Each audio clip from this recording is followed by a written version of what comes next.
like wake-up calls in one way or another, but they can also be kind of karma, like working out karma. And karma is not like punishment or having done something wrong. It's just having a learning experience from another lifetime that can be fed into this.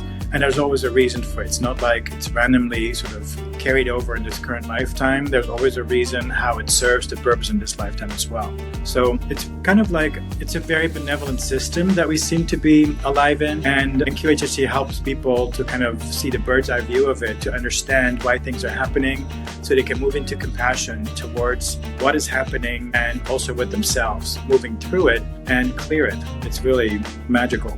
Yeah. I had it described by a higher self once, somebody who had breast cancer, and it was described that she had been taught to put herself last, so she was overgiving in all areas of her life, and to stop doing that, they had to give her, or the higher self gave her, breast cancer because it was such a serious issue that she had to stop investing energy in everybody else and instead, put her own needs, her physical needs first, to teach her to be there for herself first instead of for others. And in this session, this message was understood and relayed, and so it was taken away, but with the caveat that if she were to fall off the wagon and start overgiving again, that it would come back, as a reminder, hey, you're first. I had another client who I ended up talking to an Andromedan being in her session. I think it was a different part of her soul. And I was trying to find out where they were from. And so I asked, where is your home? Where is that? And so she blurts out M31. And I was surprised by this because it's what is that? So as I'm in session, I punch it into the search bar of my Safari browser on my phone, and then it populates with the, with the search results. And so I pull up this Wikipedia page of the Andromedan star system. It's not like she memorized, the scientific name that we have for the Andromedan star system. So that was another wow, such a great experience.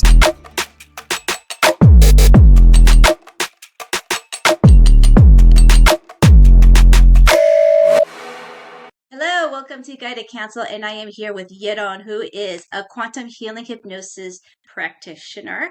And I have him here because I am so excited to get to know what he does. I'm pretty sure he's been in the business for a very long time, and I want him to just talk about everything and anything. And I just loved his personality. I came across him on Instagram, and I decided to hit him up and say, hey, come on board. I want to hear more about you. So, Jeroen, go for it. Naida, thank you for having me, and thank you for pronouncing my name so well. This is often very difficult for people. I know we practice a little bit, but you nailed it right away. Thank you for having me. It's my Spanish inside. I can say it. Oh, you speak Spanish? Yes, I do. Oh, nice. Okay, good. Yeah, that helps. Yeah. So how long have you been doing QHHT? So this is my 20th year of practice. I found out about Dolores Cannon back in 2006. And I was on my own healing quest, my own healing journey, and was visiting a friend's healing office. And on the coffee table was a book with a little alien on the cover. And so it interested me, and I picked it up. It was the book called Custodians that Dolores wrote. And as I opened it and started reading, I just couldn't believe what I was reading. And it really resonated with something inside of me that I had kind of stuffed away because it was a part of me that I felt didn't belong out in the world. But then I finally saw it written about. And so I couldn't stop reading it, and then looked her up, found out that she was teaching in the Netherlands, which is where I lived at the time. This is where I'm from. This is why my name is so weird. Yeah. And so she was visiting, and it's now 20 years ago, in April of 2006, and I was able to join her class. It was very small. Nobody knew about her. And I remember being so excited. I had dropped out of high school. I had begrudgingly gotten my bachelor's in art therapy, which was okay. But I was never really interested in what was being taught, or, I was having to force myself to really pay attention. But, this material was the first time that I was ever completely passionate, inspired. And so it really taught me about life purpose, that the purpose of your life is doing something that feels really joyful. And I've never stopped engaging with the material. I started practicing right away, did my level 2 in 2008 with her, and then in 2016 my level 3 with her daughter Julia, because she'd already passed away. So it's been 20 years. As far as I know, I'm the longest practicing student of Dolores so far. Wouldn't doubt it. I mean, you started before any of this was cool, before aliens were cool, before we're asking for the aliens to come over and take over, you know? Right. I mean, that, wow. And how were you able to do it during that time? Because you're right, her work wasn't really known. I mean, she and her husband were doing hypnosis for the military, um, to help people with smoking, quitting smoking or alcohol or whatever. So, how did you even when you got that information, how did you take it out into the world 20 years ago? Well, it was sporadic because I was still working like another job. I wanted to do this, but it was just me and some other hippies that would know about it, you know? And so it hasn't been since like, I would say like 2014 that I really saw a change in the type of people that were interested in this work. So I haven't been able to go full time with this until 2016 or 2017. But before that, I would have like other jobs to support myself, pay the bills. Wow, that's amazing. And so much has evolved just in the collective, just that type of information that is out there available for everybody at this point. Um, since then, and I'm going to start instead of 2006 because 2006 was the infancy. Nobody really knew her or anything like that. Let's start from 2014. Have you seen anything evolve through these sessions? Like themes, you mean? Yeah, themes. Um, I mean, like the most consistent theme now is regardless of the kind of lives people go into, be it very mundane or like alien lifetimes, self-love is really emphasized for people to slow down and learn to love themselves. It's really kind of pivotal. Also, in, with regards to the shift that we're going through, it's really important for people to love themselves. So I've seen an emphasis like build towards that. It's also because of the type of people I get to work with now. There are people that now are kind of coming online recently. It's kind of like I get to midwife them into more of their authenticity. So, of course, the advice or the help with loving oneself is then really helpful and important. Um, so, yeah, I mean, in terms of like themes that are coming in terms of past lives, I would say it hasn't changed very much. Like, I mean, I do like research just like Dolores did. I'm really interested in like the secret history or hidden history of planet Earth and humanity. So whenever I have a session that dips into that, I'm really excited. And so over the Hmm. years, I've kind of just like pieced this this evolution together, and it's just fascinating to me because it really speaks of like way more galactic involvement and the human species being way more galactic than we've been led to believe. And as a kid, I kind of knew that magic was real, even though I didn't see any proof of it. But now, it's Hmm. like in the sessions, like I hear about like energy manipulation or, you know, like hidden powers that also humans have to manipulate energy with our minds and our intention. So, yeah, that's something that I'm really focused on. And then I love my alien sessions, of course, especially if like the same alien species are coming in and they share the same things. It really lends more credibility to this story. If this comes in through different clients that don't know each other, that have not researched the subject, and they blurt out this stuff during session, it really adds to the credibility that all this stuff, is real. So, yeah, I guess your question. So I would say self-love is important, and then then different patterns and lines throughout, but not so much since I've not seen the subjects change so much, except for the self-love since 2014. Um, but yeah, there's an uptick in the kind of people that are coming in. That's funny you said that because when I was doing my hours for level one. I forgot how many hours, but it seemed like I had kind of like the same type of sessions with people, as far as you know, finding out what in their past may have traumatized them and how to transmute that feeling into something more productive into this lifetime, and also noticing a pattern that whatever, if we were to go into a past life regression, like past, not like just current lifetime past, it was a recurring theme, about speaking up, using your voice, things of that nature. But when I would get when I get the clients that can take me into different galaxies, into the cosmos, oh my gosh.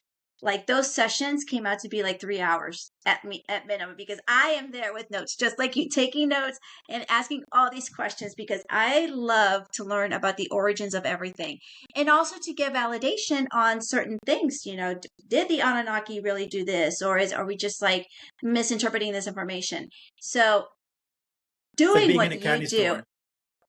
Yes. Oh my Yes. God. Yeah. Be in a candy store with more different variations of candy that you can ever imagine. It's like the new candy with the candy that from the 50s and the 80s, and like all of that put together. And it's so amazing. And you're now doing this full time. So I can only imagine how much more access to this information you get. Yeah. It's like, I mean, it's like not every client, because there's, such a range in what people access, but I've just had like this month, a couple of clients that were dip into this kind of information, and kind of understated, or kind of proved to me that these lines, or this evolution that the planet and humanity is going through is really, it's really happening. It's really fascinating. I mean, it goes from the, very long time ago up until today, and what we're going through now, which is like a spiritual awakening. I'm sure you've heard of it or seen it in your sessions. That we're going through a really important phase in our evolution right now, where we're dropping from a mind-based, externalized power perspective to a more heart-based, the divine feminine way of living. Yeah, more body-based and heart-based. And how this is being done is that we're all kind of urged to purge ourselves from the distortions that we have had to live with for generations. All the isms that are out in the world, labeled thinking, and to recover your unique authenticity, who you are as a part of Source, and to be that beacon, that lighthouse, that you can to help other people do the same thing. That is kind of the very short version of it. So, you know what? I should have started this before we started here, but let me backtrack. Okay. Let's talk about what QHHT does, because I've never talked about this on my podcast. It's me doing it, and I haven't had yet. You're my first QHHT person. Yay. So let's talk about what that is and what you do, and what people may experience. Sure. So QHHT, Quantum Healing Hypnosis Technique, was developed by Dolores Cannon. It's a form of hypnosis that takes people through different lifetimes, but really the goal is to connect a person to their soul, or we call it the subconscious mind or the higher self.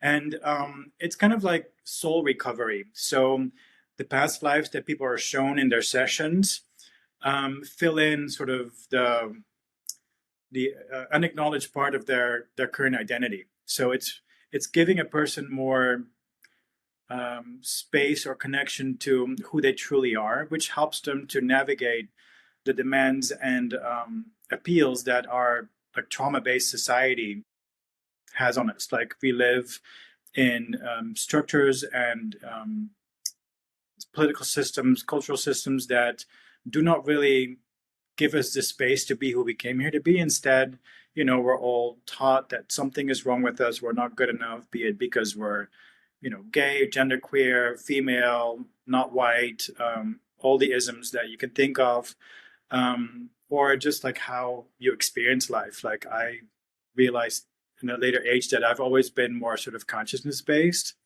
And it was really confusing to me to see that, life was more like materialistically based, that not a lot of people did have that same belief. And that was really weird. So there's all these different ways of being that were not acknowledged in me, but also in everybody else. And so QHHT helps you to recover those authentic bits of your own personality, so you have more of a counterweight to codependent dynamics that we've all been fed into, like external determinants of value, of worth, instead of outsourcing that to have that accessible within yourself. Hence the self-love that is really emphasized in the session. So once we take a person through these past life scenes, then they're sufficiently relaxed, we can call on their subconscious mind or higher self or their sourceness, and ask it all the questions that they've brought into their session, and ask it why they were shown these particular lifetimes. And you get really surprising answers, and a lot of information is accessible because we're all really one, we're all connected. And sometimes you have these clients that can tap into that level of connection where they have access to any knowledge about anything anywhere. And, it's the candy store experience as a practitioner where you can just ask away. And for me, having done so many sessions, that I can fact check, things that I've heard in other sessions and kind of have them be corroborated. It's really exciting, and it's very, very healing. Like, people come in with physical issues even, and we find out what the reason is underneath it. It's never that that some kind of victim story is emphasized, but it's really placed in the perspective, like from the soul. Like, why did a soul choose this particular lifetime with all these events happening, including the ones that we would never choose, like the horrors of being alive as a human, the violences, the abuses that are happening. But from the soul's perspective, it's opted into this. And also the physical issues, they're there kind of as a companion or a friend almost. I had it described by a higher self once, somebody who had breast cancer. And it was described that she had been taught to put herself last, so she was overgiving in all areas of her life. And to stop doing that, they had to give her, or the higher self gave her, breast cancer because it was such a serious issue that she had to stop investing energy in everybody else and instead, put her own needs, her physical needs first, to teach her to be there for herself first instead of for others. And in this session, this message was understood and relayed, and so it was taken away, but with the caveat that if she were to fall off the wagon and start overgiving again, that it would come back, as a reminder, hey, you're first. Yeah. So disease or ailments are most of the time like wake-up calls in one way or another, but they can also be kind of karma, like working out karma. And karma is not like punishment or having done something wrong. It's just having a learning experience from another lifetime that can be fed into this. And there's always a reason for it. It's not like it's randomly sort of carried over in this current lifetime. There's always a reason how it serves the purpose in this lifetime as well. So it's kind of like, it's a very benevolent system that we seem to be alive in. And QHHT helps people to kind of see the bird's eye view of it, to understand why things are happening, so they can move into compassion towards what is happening, and also with themselves, moving through it and clear it. It's really magical. Yeah. And I want to say something real quick that you just said, just to kind of clear the air, because can miracles happen in these sessions? Yes. But, and obviously, of course, correct me here. It depends on the person, on how much they surrender to the process, on how much their belief in their faith is, of that oneness, of whether you call it God, universe, creator, whatever. And this happens also in the Dr. Joe Dispenza retreats, where the miracles do happen. But you also said, which he has also said as well, is that if you get cleared of whatever, in this case, the breast cancer is or was, if you deviate from that path, so in case of your client, if she stops taking care of herself, whatever disease that you cleared will come back. So it's a constant work in progress. You've got your information here. Now it's up to you to maintain it. So miracles can happen, they do happen, but not everybody experiences it for whatever Definitely. reason. Yeah. It's Yeah. not a magic pill for any ailment. You can't expect, if you have a really shitty diet, like if you live on burgers and Diet Coke, and you have diabetes, and thinking that you clear it in session and just keep on doing what you're doing, it's not going to work that way. It's really about reconnecting to the soul and up leveling your love for yourself. And you can't do that if you feed yourself, crap. Yeah. I mean, it's as an example of behaviors that don't change and expecting that some magical force is going to do it for you. That's not how it works. Yeah. Yeah. And it's also one of the things I always talk about is the concept of letting go and surrendering. Like let's say you have an anger issue that manifests into, or a resentment that manifests into some sort of disease, which could be the cancer, it could be anything. And in your mind, you're being told, or that you need to let that go, whatever that incident or that person, you have to let it go. Logically, it's easy to understand, but the implementation of it is completely different.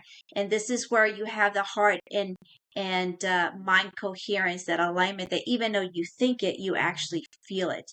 Yeah. And I feel like that is when these miracles do happen. And even if you feel that alignment, it may not necessarily be time for you to miraculously heal whatever ailment you have, because there's still something more to learn with that ailment. Definitely. Is that an accurate statement? Yeah, I have an example of that. I remember working with a woman who was experiencing lupus, and I was talking to the higher self. And by the way, when we ask the higher self, can you heal this? It's not like a one question kind of thing. We really unpack the whole issue. Like, what's the root cause of it? Where does it come from? Why is it there? What purpose does it serve in a person's life? What are they learning from it? To make sure that it's ready to be taken away. Because sometimes it's not. It's part of their karmic path or their path to just have learnings from it. So with this particular woman, the higher self said, we can take it away completely, but we're not. We're going to just do it 50%. And I was like, why are you being such a dick? Like, why can't you just take the whole thing away? And so they explained, we could take it away, but we're not, because she was in a marriage that was no longer serving her. And if there wasn't this discomfort, this physical discomfort, there wouldn't be enough push for her to leave that marriage. So they said, she was still kind of learning from it. And they said that they would clear the remainder after she had left the marriage. So as an example of that, it's kind of like, it's always like this perfect piece of the puzzle for a person to be able to do what they came here to do, or to learn what they came here to learn. And so sometimes that means that they're going to experience it for a little bit longer until, what needed to be learned or experienced has been done. Yeah, it's funny that you say that, because previous to us getting on here, I had a consultation with a client, and I was just telling her that you can start on your path and you can take your sweet time, but if you take too long or you don't take enough action, the universe is going to pull the rug out from under you. It's going to force you into it one way or the other. Definitely. And that I have seen that in my experience in my life, when I'm like, no, it's okay, I can handle it, whatever. Next thing you know, like, okay, I guess I'm going into a dark night of the soul again. Yes. Where do I go now? So QHHT is so good, and at least giving you the insight of where you are and what you can do to move forward from that situation. Definitely. Yeah. And it doesn't absolve a person from like personal responsibility. Like, people get to-do lists often, like, well, this is what you do. You slow down, you stop, getting up out of bed and taking care of your husband and your kids first. Instead, you wake up a little earlier and you take time to meditate or go out in the backyard or have some tea by yourself. You know, eat healthier foods. It's not like you can just like get healed and then just go on about your shitty ways. I mean, like shitty, like not self-loving ways. It really requires people to start honoring who they came here to be, to give that a chance to unfold. And it's also, and this is where I think a lot of people have a big resistance towards, it holds only you accountable. Yes. Which is Yeah. different from being, oh, I couldn't do this because, you know, I had to do this for him and I had to do that and I worked 2 jobs and blah, blah, blah, blah. No, at the end of the day, it holds you accountable for you, no one Yeah. else. And that's something that people have a hard issue accepting. Yeah. I mean, it's not like in some spiritual circles I hear, you know, this, I think, very damaging message that I've created my disease. Like I did it to myself. Like, why would you do that? That's not my experience. When I ask about it and place it in like how they were raised or what kind of environment they're from, it makes total sense that they didn't learn how to take care of themselves. Or, you know, so it's not that we're at fault or should be shamed about having these issues, but you know, it is our responsibility to do something about it. Nobody else can do this for us. So it's finding out, you know, what will make it go away or what you needed to learn from it, and then stick to that. Do that for yourself. Because in the end, it's not like it's asking you to do things that are bad for you. It's really like an upgrade in your life to take better care of yourself. And to piggyback on that thought process, the saying goes that you are never giving a challenge that you cannot handle. This was something that you planned about it before you came onto this planet. You got your entourage of actors or players, and you chose this because you knew that you can handle it. Also, the universe, the one source, whatever you want to call it, is also there to guide you through that process to make sure that you have the tools and resources necessary to overcome it. But I think where people kind of lose the path is the free will aspect of it, because you always get to choose. Like in your case, you know, you were in a dark place back in 2006. You had a friend who had a healing situation or a healing place, and you went there, and you just happened to see that book from Dolores Cannon. I mean, like, look at the circumstances that led you to that point, and kind of, you know, give you this mind blowing experience. You're like, I need to know more about this, but you could have chosen not to do that.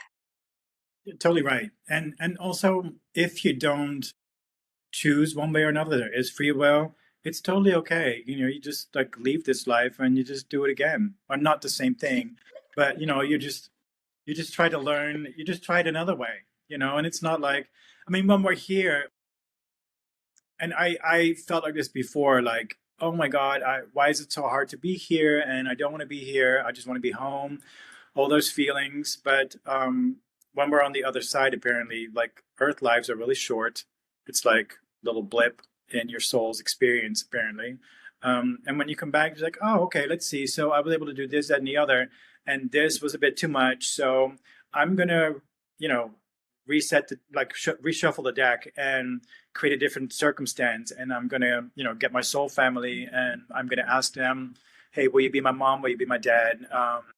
Will you be my asshole boyfriends that are going to teach me to like love myself? And then you reshuffle the deck and you go in again, and it's like playing a game. So it's not like you better nail it in this life or else, you know, it's like you're just having an experience as a soul. And then what you learned, what you gained. And, you know, if you want to learn the same thing again, then it's what you do. So I don't want to experience what I experienced again.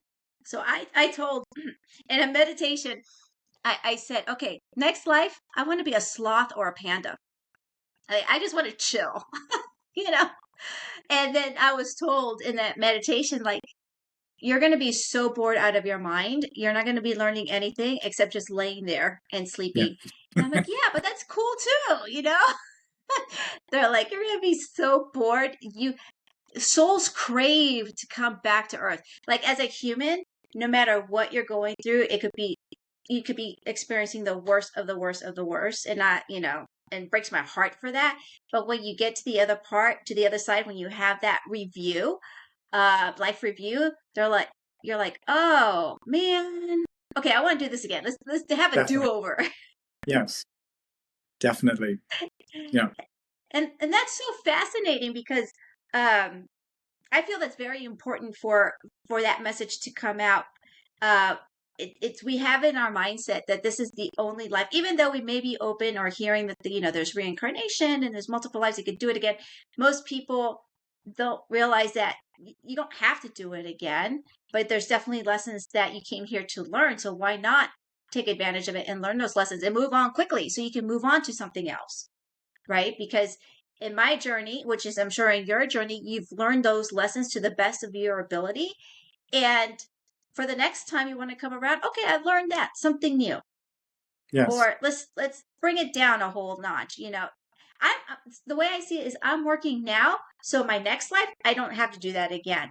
And next life I'm going to be in a much better situation. Maybe I could be some sort of like teacher from the get-go versus having to go through that traumatic effect, or whatever. I don't know what I'm going to do when I choose over there. For right now it's being a panda or a sloth.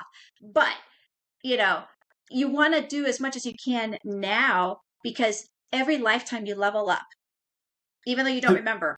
Yes. I mean, for me, like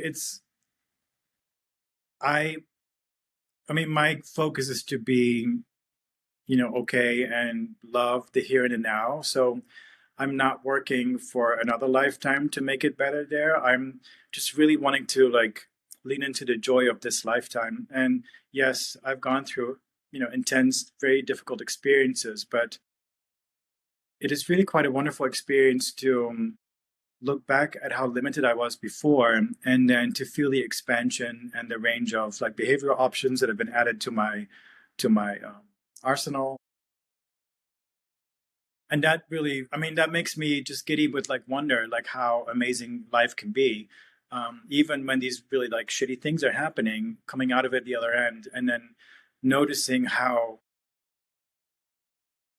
there's more beauty on the other side and more of a the capacity to experience beauty and joy has been heightened or enlarged. So that's really all I'm going for right now. And then I'll see what I want to do in the next life. I mean, there's no such thing as time, but I think I have another lifetime after this that is going to be more like a vacation life. That's what I feel like. Yeah. Yes, Mm. I feel the same thing too. Anything but the other, right? It's like the chill life now. You know what? And honestly, it makes sense because and you have more interaction with your clients where you can tap into that side of it. So, and I'm going to try to articulate in a way that makes a lot of sense, because in my brain it makes total sense, but obviously when it comes out it may not. So when we learn our lessons and we move up in our journey, our counterparts outside, whether you call them aliens, entities, cosmic family, whatever, they are also learning. So we are all on this constant scaffold of learning. This happens to be the Earth School, which is the hardest of the hardest. As a matter of fact, Bashar says that this is like the master school and they are the kindergartners, because we are really going through the thick of experiencing everything. But as we grow, they grow. So, and consciousness is always expanding, because consciousness is always learning and expanding. So who knows to what capacity, right? I don't think we can ever figure that out.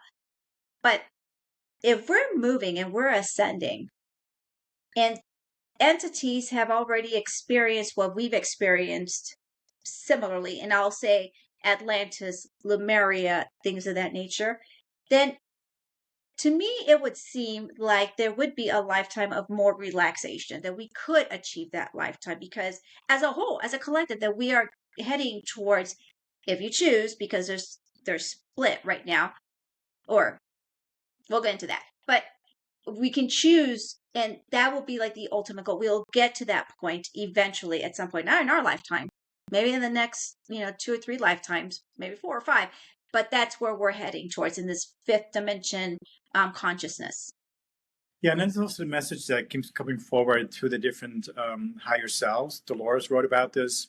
It's the concept of the new earth, where there's now a split happening on earth of consciousness, where souls that want to keep learning in the three-dimensional, they're going to have their own vibrational space to do so, but it's almost like cell division. This is how I see it, to where there's two poles forming now, and they're still connected.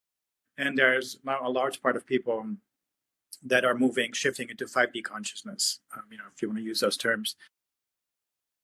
So that seems to be happening, to where, a large part of the souls that have been incarnating on the planet are able to shift up. And this seems to be a momentous thing, because there are lots of alien species that have been dealing with humanity for a long time, and even contributed to our genetics. So they're kind of like seeing the children grow up and moving, into adolescence or adulthood. And let me ask you this. So I think this is one of the transmissions, or maybe I heard it from somebody. I don't know. But anyway, that we are pretty much the last lineage of carrying this cyclical karma over and over and over again until we finally figure it out. The new children, the hybrid children, or the new children that we will call the crystal and the rainbow children that are coming on, come with none of that karma. And the karma that they have or experience will be new karma, like starting from this lifetime on. Is that accurate? Is that what you've been getting? I feel like it is. I've noticed this myself. I'm Gen X. I was born in 1971. My parents are silent generation, like the start of like the boomers, And so, their generation, there was no therapy, no like self inquiry. I've been on this path of self-healing. I've had lots of therapies, lots of different ways of like purging myself from inherited limiting beliefs. And the kids that are coming in now through my generation, like my friends and people that are having kids, they seem to like vibrate at a higher level. They seem to have more access to their sense of self, and they don't have to go through the internalization of the traumatic structures that were around when I was born. Instead, they have more of a fortified sense of self, where they're just more okay with that. They don't have to try and fit into the boxes that I was given, So I would say it is changing, that this old trauma cycle is ending. Yeah. I mean, it's, there's still plenty of it to go around, but there's this whole new wave coming in where they're not doing that anymore. It's like higher frequency. Okay, so let me ask you this. So the ones that are doing this kind of work, we can agree that we're basically the black sheep. We've always felt we couldn't fit in. We were outcasts, we were the weird ones, what have you.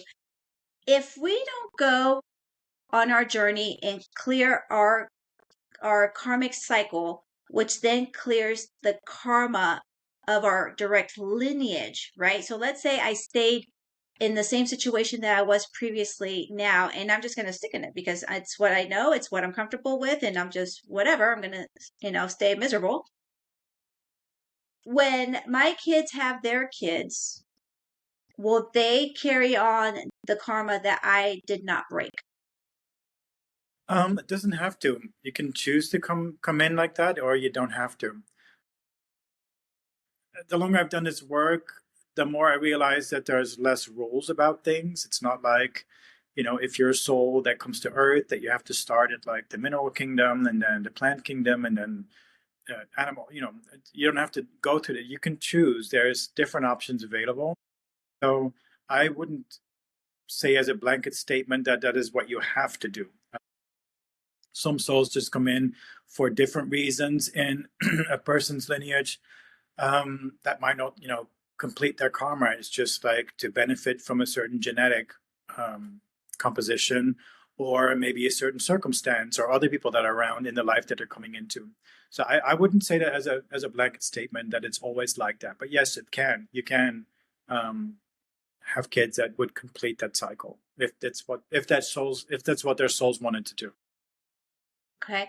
And if you don't complete your karma, so I die and I don't complete my karma, do I have to come back and do it again until I actually complete it, or can I choose a brand new game? No, from my perspective, there's no having to. There's no like authority that is somehow higher or more worthy that's going to tell you like, you should have really, but it's more like when you come back into full consciousness, when you leave the body, there's so much clarity. You have this bird's eye view of this lifetime, other lifetimes, and you just go like, you're passionate or you want to learn certain things. So you kind of like move the pieces of the chessboard around, and you go like, maybe if I do it this way, maybe I can learn like that way. So it's not like there's no shoulds or having tos. It's more like you will want to do this. So I talk to people that, well, I want this to be my last life. This is the question that they're coming in. I want this to be my last life. I want to make sure I nail all my karma so I don't have to come back. I mean, not realizing that they're going to have a completely different perspective once they leave their body and they're back into their soul consciousness. It's not like they're going to be like hindered by or influenced by the difficult emotional experiences that we have while we're in the human body. So, when I hear people say that, it's like, well, I'm kind of thinking like your soul might decide differently once you leave this body, because you go like, fuck, what was I doing? I should have like really sucked all the joy juice out of this lifetime. Instead, I was just being busy with like, following the rules or, being so invested in achieving in my job or something. And then they just want to come back. So yeah, there's no should, there's no like authority over us. No aliens, no big godhead that is higher or more worthy. It's just different levels of experience, and so some have more access to more wisdom, so that's helpful to tap into. But it's not like they're more worthy or they have more authority than us as souls, because we're all source. Yeah. Yeah, no, that's good. I'm glad to clear that. There's a lot of questions, when you look at YouTube and all the other social media platforms, there's always this big thing about karma. And I get it. When someone's done you wrong, you're like, God, I hope karma affects you, you little mofo. And it's just good to have that explanation of what karma is. Now, in the lifetime that you're in, now I think in the Hindu tradition, karma means action. I think that's what you can kind of like put it against what you put out there, you get back. So the karma that one will experience, I would imagine, is going to be the karma that you are doing in this lifetime, right? Because it's going to be a mirror. So what goes out. Gosh, I'm like having a brain fart, but it's basically what you put out, you get back. Uh, and that's what happens in the lifetime that you're currently in. Is that an accurate statement from your experience? As opposed to what? I'm trying to understand. As opposed to what people, the karma that you're explaining, that once you die, if you didn't clear up your karma, you didn't do what you're supposed to do, you have to come back and do it. So in lifetimes, in the lifetime right now that you're living in right now, the karma is the action that you're currently doing. So if that's saying like, do unto others as you would like done to you. So if you're doing someone wrong in this lifetime, that karma, as we interpret as the action that's going to come back, is going to reciprocate Oh, something that's what you mean. wrong being Okay. done to you. Right. I see. I have a different perception about karma. It's less about well, it is about a balancing, but it's like from a larger scale. It's almost like one of my other lifetimes, I was sort of very mentally focused. I learned a lot about different religions, and I was like in my mental space a lot. And I wasn't very sensitive to the emotional needs of the family that I had. It was in a human life as well. And so I came back into this lifetime to experience like extreme sensitivity, to have the feelings.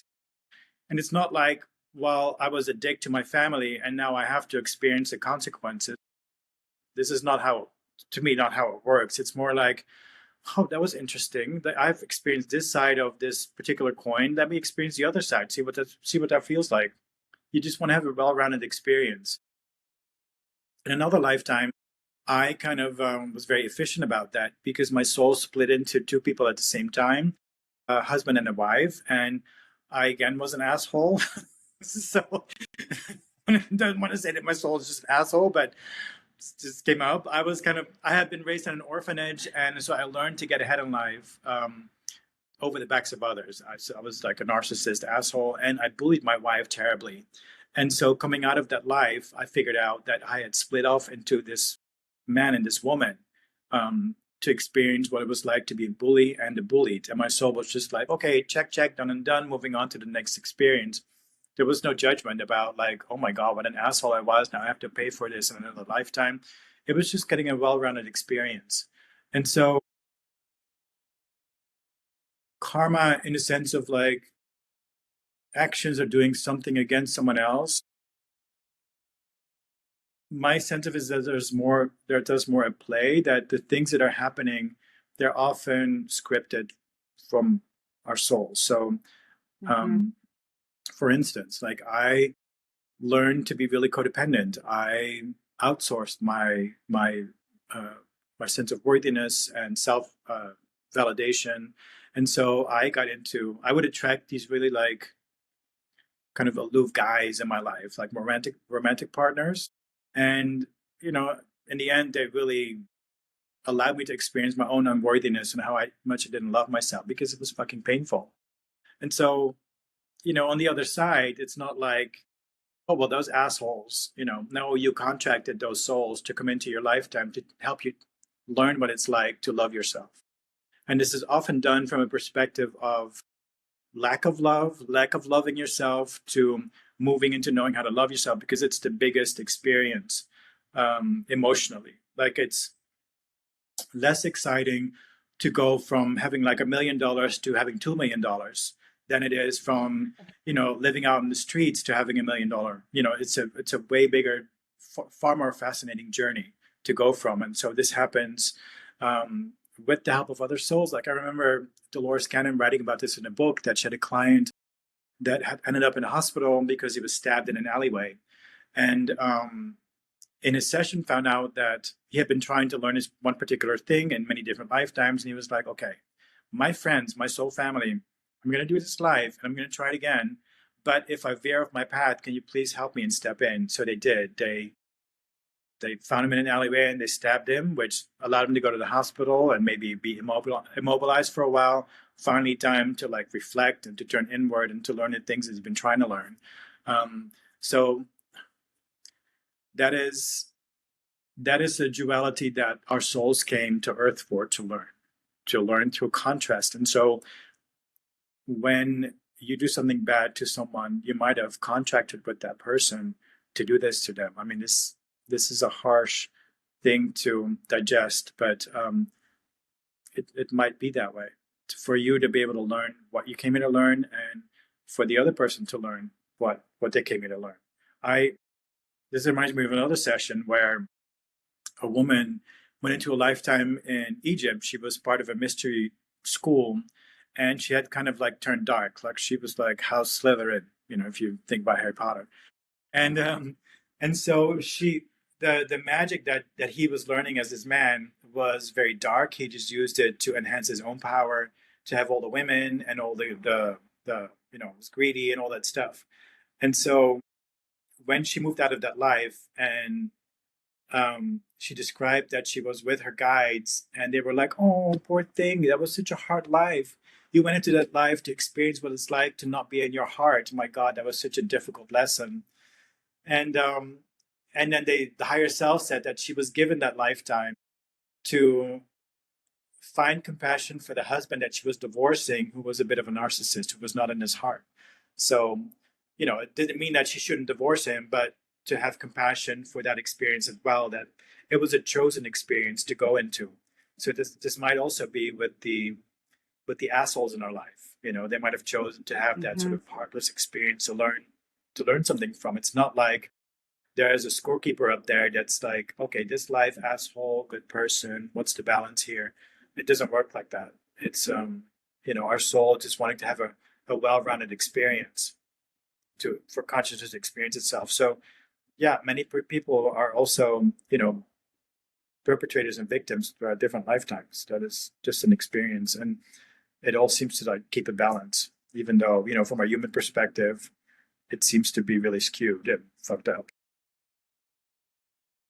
The other thing too is one thing that we tend to forget is that person who is the asshole or whatever, that is their journey, right? So they made an agreement with us, I'll call us the non-assholes, so they can be the asshole, they can asshole their way the whole time, but it would be up to them to figure things out on their own. And maybe their script in this whole thing is to be an asshole till they die.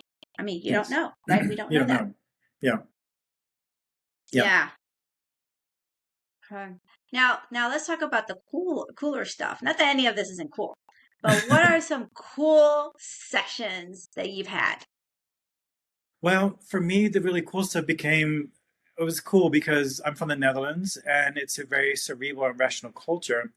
So for me, when I had the sessions that could be researched, and we could find data that corroborated a person's experience, excuse me, and this happens quite a bit now. I find myself in sessions and somebody's in the Earth lifetime somewhere long time ago, and they give me very specific details regarding very mundane things, like the kind of cookery they have in their house, or pots and pans, or outfits, or the kind of vehicles that are around. So I'm feeding it to ChatGPT, and it's giving me like a description of well, this sounds like Europe between 1100 1400 in this particular culture because XYZ.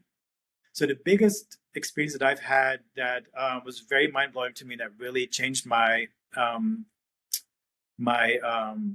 opinion about this work. In the past, I thought, are people making this up? I don't know. Is it really real?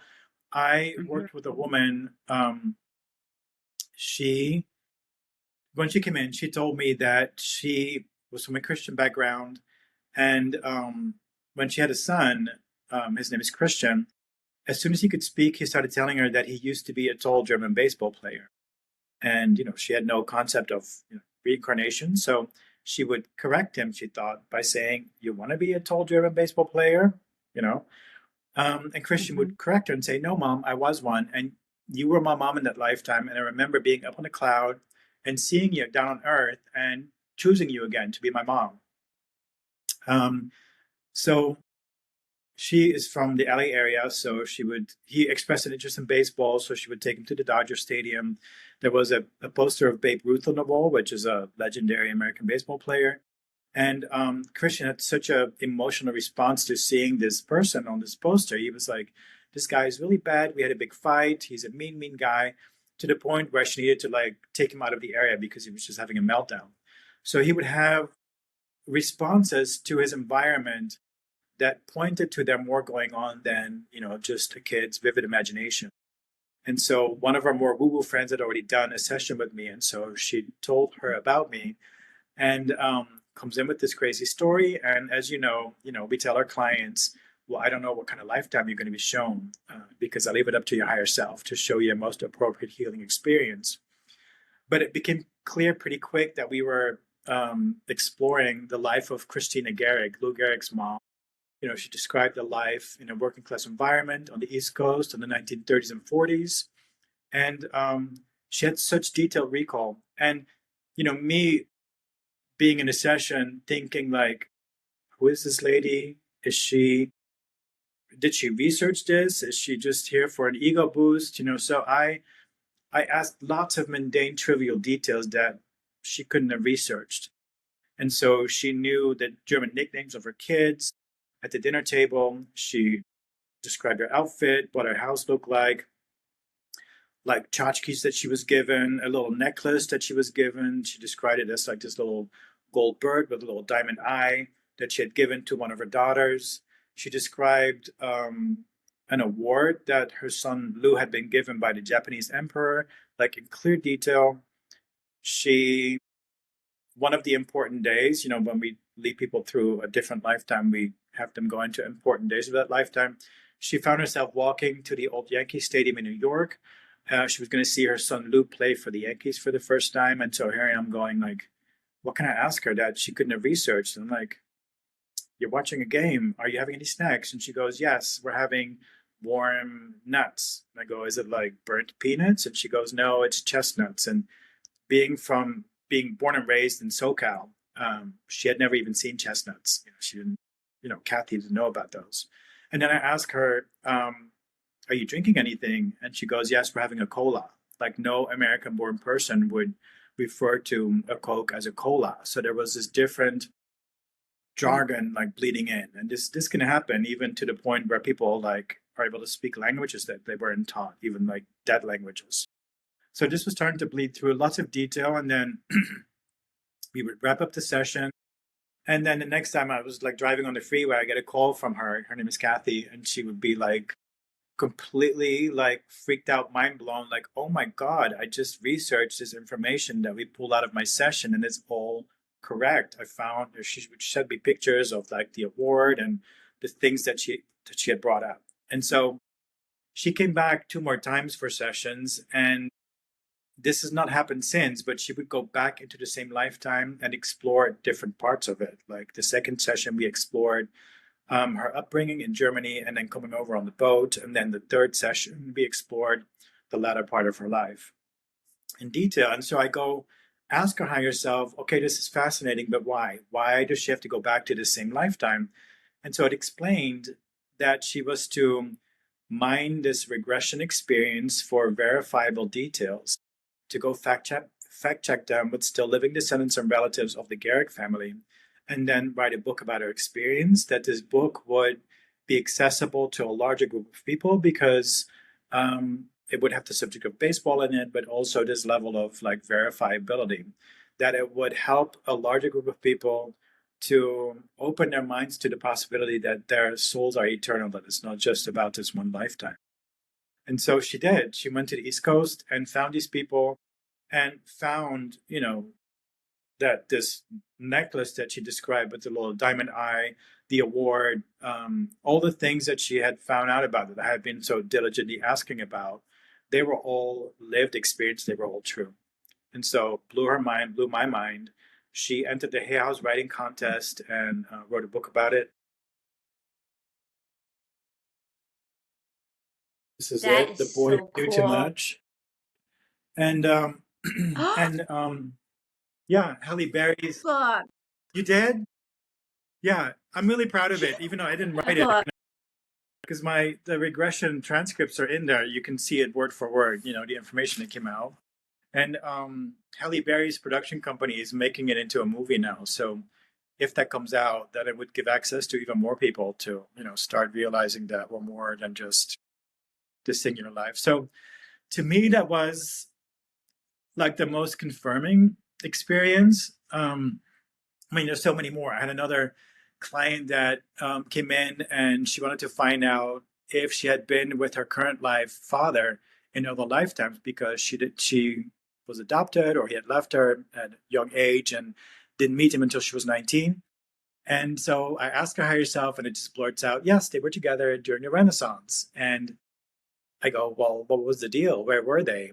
And then it just says, well, my client, was Michelangelo, the artist, that he was gay, had many, many different lovers, but that her dad from her current lifetime was his then long-term assistant.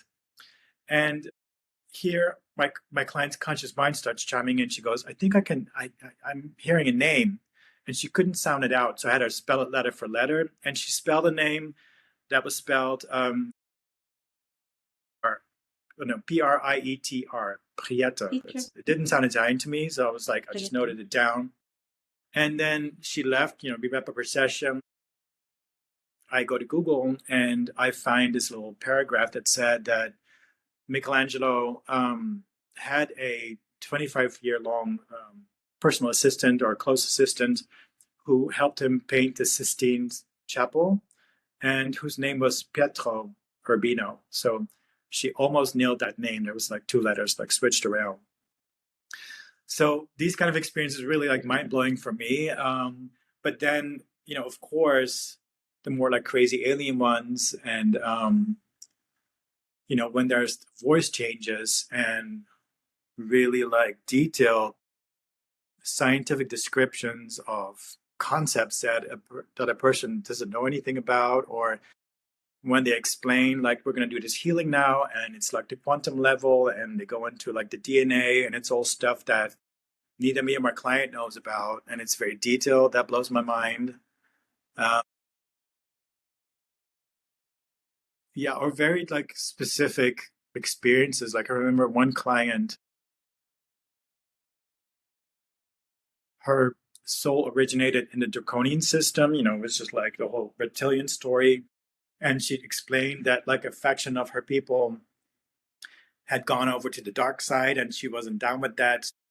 She had to escape that area, and ended up on Earth kind of like stealthily.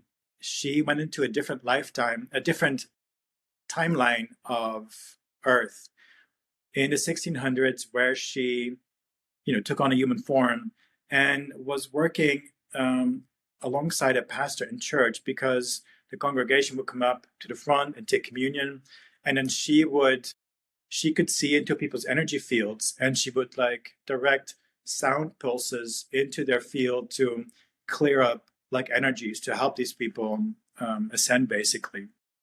She's a sound healer in the current lifetime. But, I just really reveled in sort of that sort of, it sounds like a movie to me, stuff like that. Like, it's so like, what are you doing? Like sound healing, you're hiding yourself from the other reptilians on Earth, and you're doing sound healing in a different timeline of planet Earth. That is really, interesting. And then, the abduction experiences. So people that find out that they have been, we call it abducted, but it's more of like we call it also contactees or experiencers. People that, it's the same story throughout a lot of different clients, where they might go to a time in the current lifetime that they weren't aware of, where they are being taken aboard a spaceship, and then there's a little squatty like grays running around, and I always try to like talk to them just to find out what they're up to, and like what's the MO here. And so finding out that these short squatty ones,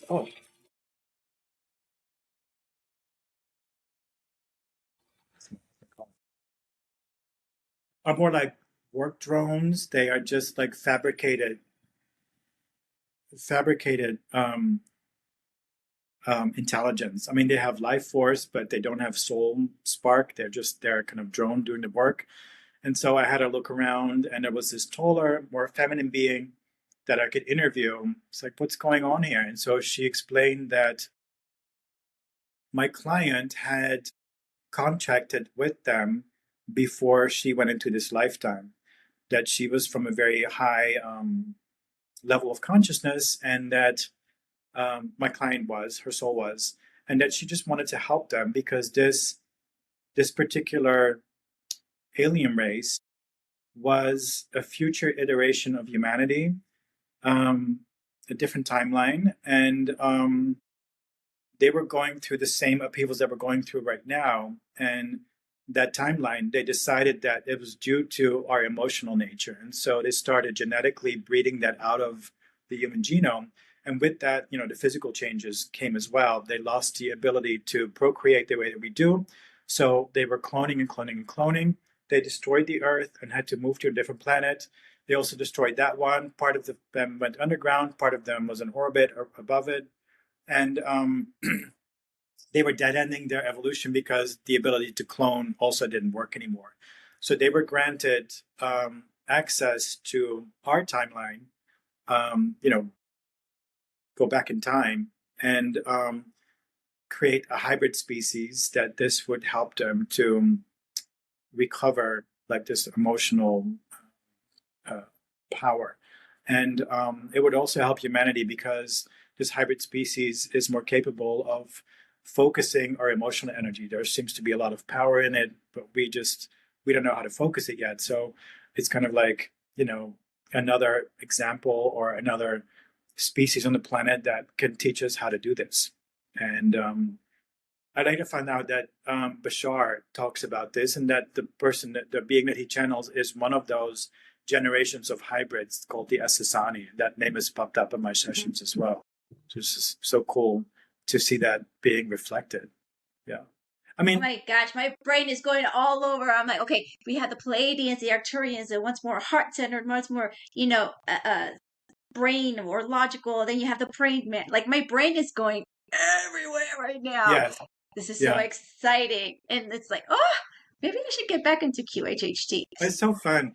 I mean, that's also, with these, like, if there's like Arcturians and Andromedans coming in, it's also so fun to talk to them, especially if they can tell me about their history, how they came to be what they are. Like the Arcturians explained that they've gone through a similar evolution as we're going through on Earth.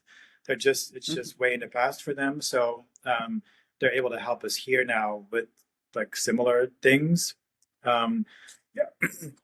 I mean, there's so much help going on right now. I had another client who I ended up talking to an Andromedan being in her session. I think it was a different part of her soul.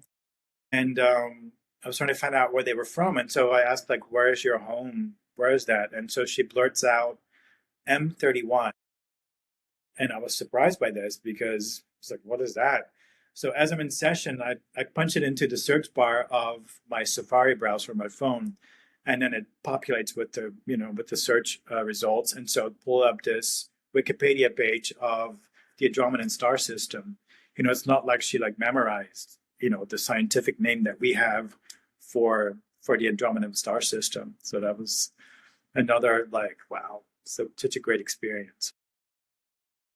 One thing that people may or may not know is that when you're doing these sessions, as the person conducting the sessions, you have to be so good at asking questions because you're building a story for that person, because this is going to go with the person. The story, everything, this whole information is recorded so the person can have it and continue to explore and process it.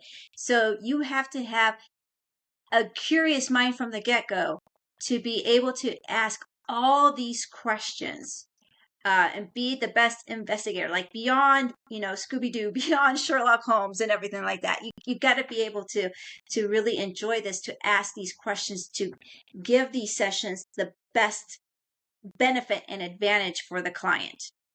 You can't assume anything. You can't just think that just because everything looks like Earth or sounds like Earth, that they're actually on Earth, or, you can't ask leading questions, open-ended questions. And yeah, you really can't assume anything. Like sometimes I think I'm in kind of a mundane, boring Earth life, might be of like maybe an indigenous people somewhere. And then I ask them, what do you love to do most? And then thinking they're going to say, jump in the river or like be with the animals. And then they say, oh, it's when the sky people visit. I'm like, what? Tell me about the sky people. What is that? And then you get the whole story of like how they are descendants from the sky people like generations ago, and that they still have contact with them. And that they tell them about how to work the land, how to do healing, how to live, in unison with the earth. I mean, like you never know what's going to come out. It's fascinating. Yeah. Oh my gosh. Jeroen, thank you so much for coming on and sharing this with us. I'm going to have all your information in the description and everything. You're based out of Los Angeles, or the Valley as we call. Do you do remote sessions? I do group sessions remotely. So Group sessions remotely. yeah. Okay. And so I do those through like different spiritual centers. I work through Zen meditation. That's the only remote one I'm doing right now. Yeah, so I do remote group sessions through them, and then in-person groups and in-person here in my office here in Los Angeles in the Valley. Oh my gosh. Well, thank you so much. I'm sure we can spend way more time talking about all these awesome sessions. We But can, hopefully, yes. I mean, I'm all in it. I'm like, tell me Yeah. more. We'll take a 5 minute potty break and then come back. But I'm sure we'll catch up at some other time. I love the fact that you share your sessions on your Instagram. You have snippets of the recordings to retain confidentiality and all that stuff. It's really cool. Check out his Instagram. It's Jeroen, and I'll have everything in the description. Thank you. Jeroen is love at Instagram. And thank you so much for sharing. Thank you for what you do, Thank you. because it's not that it's just fun, but it's like we're learning that we all have these capabilities. We are learning that we can do this ourselves. We are learning so much, and we are undoing everything that has been handed out from a million lifetimes, because it is encoded into our DNA, and we are real time changing our DNA structure. We are in real time reprogramming our brains. That Everything is is really real time, happening. and Yeah. it's so cool. I mean, even though there's a lot of yuck going on right now, but the yuck had to happen in order for us to get to this point. Just like we were talking about the karma aspect of it, which is kind of what I was alluding to, is we have to experience this. And just like Dolores Cannon said, that we volunteered to come at this time, Definitely.